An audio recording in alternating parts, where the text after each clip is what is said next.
In Consumer Watch, we are deep into the holiday shopping season, and shoppers are consuming online faster than ever before. The article, Prime Mover, How Amazon Wove Itself into the Life of an American City, explores how the retail giant Amazon was able to make its way into many different aspects of people's lives, particularly the people living in Baltimore. So the New York Times national security reporter Scott Shane is the author of the article and joins me now via Skype from Baltimore. Thank you so much for joining us. So as I'm reading this article, I'm seeing so many aspects of myself, right? And the way that Amazon is part of my world. And I'm I'm conflicted because it does make life easier. So in your article, you identify all the different ways that people's lives are impacted by Amazon. And, you know, we're all very familiar with the whole downfall of the brick and mortar mom and pop shop. And you identify that, you know, the hardware store in your neighborhood that can no longer go on. But it's way beyond that when it comes to Amazon.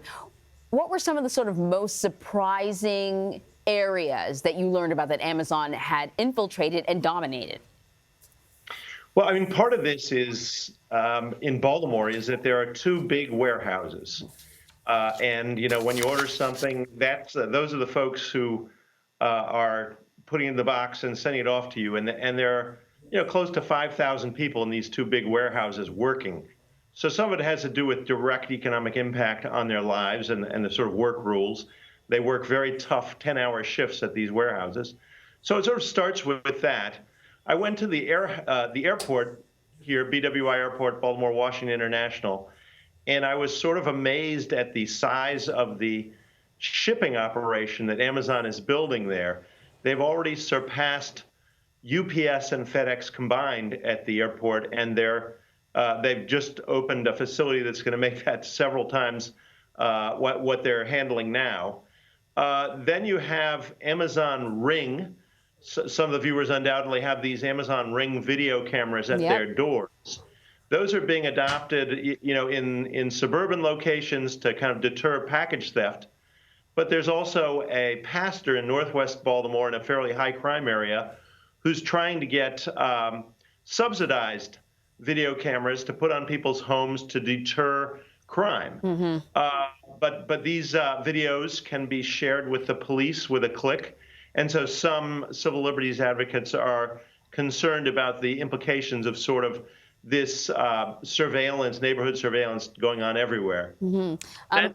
That's setting aside Amazon Web Services, AWS as it's called, which is this cloud computing infrastructure, which is sort of lurking behind many, many large businesses and government institutions across the city and outside the city.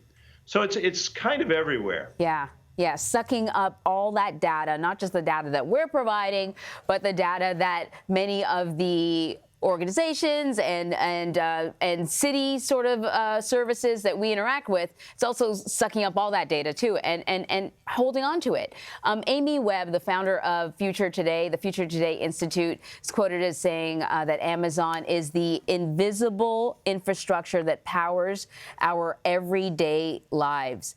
What security risks should we be aware of when you have one company that has all of this information? Well, I think it's, they are a data company ultimately, and everything that you order, not only everything you order, but everything that you look at on their website, is sort of being stored away, which is why when you go back to the site, they know, hey, welcome back, and when you want to buy this thing that you looked at the other day.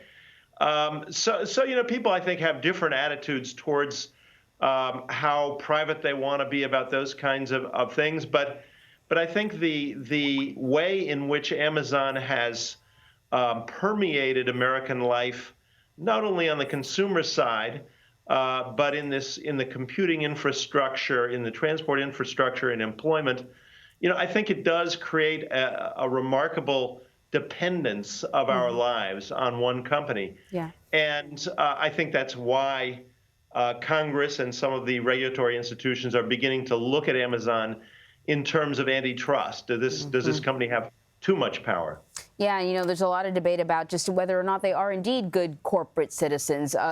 Cities, when they know there's a possibility of getting an Amazon facility, they go all out. They offer all sorts of tax cuts, which you talk about in the article. And the reality of it is Amazon is, though offering a lot of jobs, it's not a replacement for some of those really good paying jobs that we've seen in maybe the automotive industry that have gone by the wayside. Yeah, one of the interesting things about looking at Amazon here in Baltimore is that one of the big Amazon warehouses on the footprint of the old General Motors plant, which closed in 2005, and the other one is on the footprint of the old Bethlehem steel plant, which laid off the last steel workers in 2012. And those jobs paid more than twice as much as the Amazon warehouse jobs. So, there is a feeling of sort of industrial decline here. And while people are grateful that Amazon brought these jobs here, they just don't pay nearly as well as the old factory jobs that drove this city for many years. So listen, Scott, why can't we just quit Amazon? Why can't I quit Amazon? I know what's happening. You've informed me. Ultimately, if we have any complaints about Amazon, they're really complaints to ourselves, because we are the ones who, gave them this power. It is so addictive to be able to hop online, see what you want, click, and wait for it to come to your door, that it's very, very hard to stop. And Amazon knows that, and that's what's built them into this behemoth. Yeah.